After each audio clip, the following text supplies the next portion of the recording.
CPM പ്രതിനിധി advocate K Anilkumar നമ്മളോടൊപ്പം ചേരുന്നുണ്ട്. അഡ്വക്കേറ്റ് കെ അനിൽകുമാർ, ഇന്നലെ CPM സംസ്ഥാന സെക്രട്ടേറിയറ്റിന്റെ വാർത്താക്കുറിപ്പ് വന്നതിന് പിന്നാലെ ഇനി ഒരു പരസ്യ പ്രഖ്യാപനത്തിനില്ല എന്ന് PV അൻവർ സ്വന്തം ഫേസ്ബുക്ക് പോസ്റ്റിലൂടെ വ്യക്തമാക്കുന്നുണ്ട്. അപ്പോഴും താൽക്കാലികമായി പരസ്യ പ്രഖ്യാപനത്തിനില്ല എന്നുള്ളതാണ് അദ്ദേഹം വ്യക്തമാക്കുന്നത്.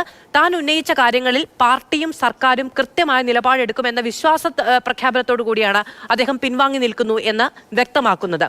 എങ്ങനെയാണ് അൻവർ ഉന്നയിച്ച കാര്യങ്ങളെ സർക്കാരും പാർട്ടിയും പരിഗണിക്കുന്നത്? നിലമ്പൂർ MLA അൻവർ ഉന്നയിച്ച വിഷയങ്ങൾ സ്വകാര്യമായി പരിഹരിക്കുക എന്ന നിലപാട് CPM-നോ പാർട്ടിക്കോ അതുപോലെ തന്നെ LDF-നോ സർക്കാരിനോ ഇല്ല. അതുകൊണ്ട് തന്നെയാണ് അൻവർ ഇക്കാര്യങ്ങൾ പരസ്യപ്പെടുത്തിയപ്പോൾ തന്നെ മുഖ്യമന്ത്രിയുടെ ഓഫീസ് ബന്ധപ്പെട്ടുകൊണ്ട് വ്യവസ്ഥാപിതമായ നടപടികളിലേക്ക് കടക്കാൻ MLA-യോട് ആവശ്യപ്പെട്ടത്. പാർട്ടിക്ക് ഏതെങ്കിലും തരത്തിൽ ഒത്തുതീർപ്പാക്കേണ്ട ഏതെങ്കിലും കാര്യം ഉണ്ടായിരുന്നെങ്കിൽ മുഖ്യമന്ത്രിയോ പാർട്ടിയോ അദ്ദേഹത്തെ വിളിച്ച് ആഭ്യന്തര ചർച്ച നടത്തേണ്ടതായിരുന്നു. അതല്ല സംഭവിച്ചത്. മുഖ്യമന്ത്രി വ്യക്തമാക്കിയത് എന്താണ്? നിങ്ങൾക്ക് പറയാനുള്ളത് എന്റെ കൈവശം എഴുതി തരൂ എന്ന് ഓഫീസിൽ നിന്നും ആവശ്യപ്പെട്ടു. അതനുസരിച്ച് 2 പത്രസമ്മേളനങ്ങൾ കഴിഞ്ഞാണ് മുഖ്യമന്ത്രിയെ കാണാൻ അൻവർ എത്തിയത്. അപ്പോഴും ബഹുമാനപ്പെട്ട മുഖ്യമന്ത്രി അൻവറിനെ ഇരുത്തി അപ്പുറത്ത് മറ്റാരെങ്കിലും ഇരുത്തി ഒരു മധ്യസ്ഥ ചർച്ചയ്ക്കല്ല ശ്രമിച്ചത്.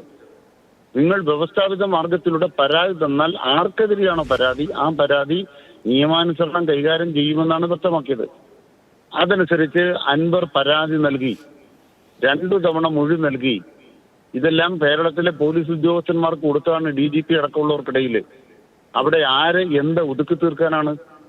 ബഹുമാനപ്പെട്ട കാരശ്ശേരി മാസ്റ്റർ പറയുമ്പോൾ ഇത് 2ാം പിണറായി സർക്കാർ നേരിട്ട ഏറ്റവും വലിയ കുഴപ്പമാണെന്ന് പറഞ്ഞു. കേരളത്തിലെ മലപ്പുറം ജില്ലയിൽ മാത്രമാണ് അവിടുത്തെ ചില പോലീസുകാരുമായി ബന്ധപ്പെട്ടും ADGP-യെ ബന്ധപ്പെട്ട് ഈ പ്രശ്നം ഉണ്ടായിരിക്കുന്നത്. ബാക്കി 13 ജില്ലകളിൽ ഈ വിഷയമില്ല. ഒരു ജില്ലയുമായി ബന്ധപ്പെട്ട് വന്നപ്പോൾ അവിടുത്തെ ഒരു MLA ചില കാര്യങ്ങൾ ഉന്നയിച്ച തെറ്റിൽ നിയമവിരുദ്ധമായ കാര്യമുണ്ടെങ്കിൽ അവിടെ തന്നെ ആ MLA-ക്കൊപ്പം നിന്ന് തെറ്റിനോടെതിരെ പൊരുതുക എന്ന നിലപാട് മുഖ്യമന്ത്രി സ്വീകരിച്ചു. അതിനുശേഷവും ആവർത്തിച്ച് അദ്ദേഹം പത്രസമ്മേളനം നടത്തിയപ്പോൾ ഈ പാർട്ടി തലത്തിൽ പരിഹരിക്കുക അല്ലെങ്കിൽ സ്വകാര്യമായി പരിഹരിക്കുക എന്നുള്ളതല്ല നിലപാട് എന്നങ്ങ് പറഞ്ഞല്ലോ. മുഖ്യമന്ത്രി വാർത്താ സമ്മേളനം നടത്തുമ്പോൾ അദ്ദേഹവും പറഞ്ഞത് പരസ്യമായി പറഞ്ഞു. അങ്ങനെയല്ല പാർട്ടിയുമായി ബന്ധപ്പെട്ട് നിൽക്കുന്ന ഒരാൾ ചെയ്യേണ്ടത്, അത് പാർട്ടിയുടെ ഘടകങ്ങളിൽ ഉന്നയിക്കേണ്ടതായിരുന്നു എന്നുള്ളതാണ് അദ്ദേഹവും പറഞ്ഞ ഒരു കാര്യമെന്ന് പറയുന്നത്. മലപ്പുറം ജില്ല കേന്ദ്രീകരിച്ച് മാത്രമല്ലല്ലോ, സംസ്ഥാനത്തിന്റെ പൊതു ക്രമസമാധാന ചുമതലയുള്ള ADGP-ക്കെതിരെയാണ് അദ്ദേഹം ആരോപണം ഉന്നയിച്ചത്. ഏറ്റവും അവസാനം ഉന്നയിച്ചത് മുഖ്യമന്ത്രിയുടെ ഓഫീസിനെതിരെയും പൊളിറ്റിക്കൽ സെക്രട്ടറിക്കെതിരെയുമാണ്.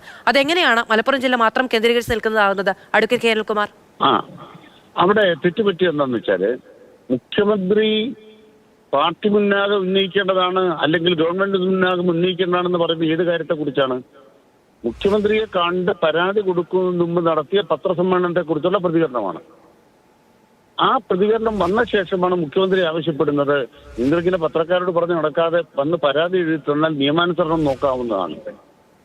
അപ്പോൾ മുഖ്യമന്ത്രിയുടെ അൻവർ വന്നു. അൻവർ വന്ന ഉടനെ മുഖ്യമന്ത്രി പരാതി കൊടുക്കുന്നതിന് പ്രോത്സാഹിപ്പിക്കുകയല്ലേ ചെയ്തത്. മുഖ്യമന്ത്രിക്ക് പരാതി കിട്ടിയപ്പോൾ അത് പോലീസിന് കൈമാറുകയല്ലേ ചെയ്തത്, രഹസ്യമായി സൂക്ഷിക്കുകയല്ലോ ചെയ്തത്, അതിന് അന്വേഷണ സംഘത്തെ പ്രഖ്യാപിക്കുകയല്ലേ ചെയ്തത്. അവർക്കിത് കൈമാറിക്കൊടുത്ത എന്താണ്? അതിന്റെ ഉള്ളടക്കം സമൂഹമധ്യത്തിൽ വരും.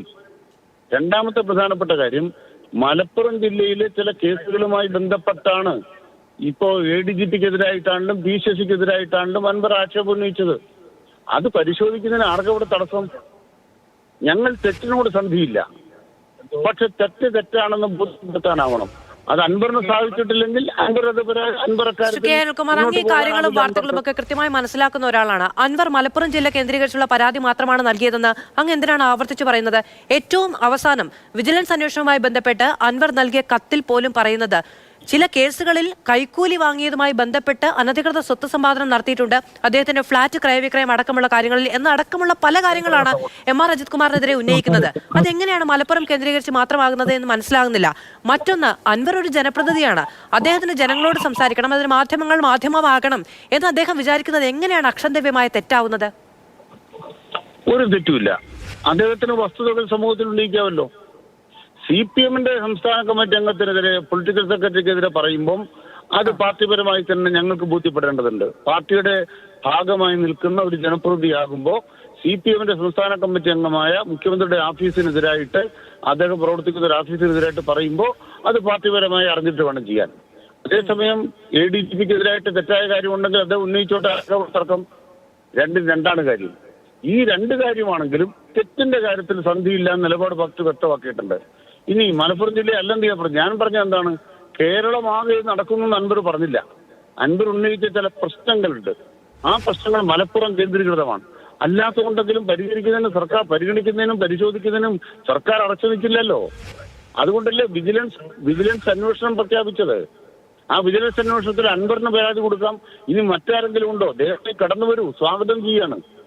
ഏത് വിഷയങ്ങൾ ബഹുമാനപ്പെട്ട കാരശ്ശേരി മാസ്റ്റർ പറയുന്നത് കേട്ടു, അദ്ദേഹത്തെ സ്വാഗതം ചെയ്യാണ്.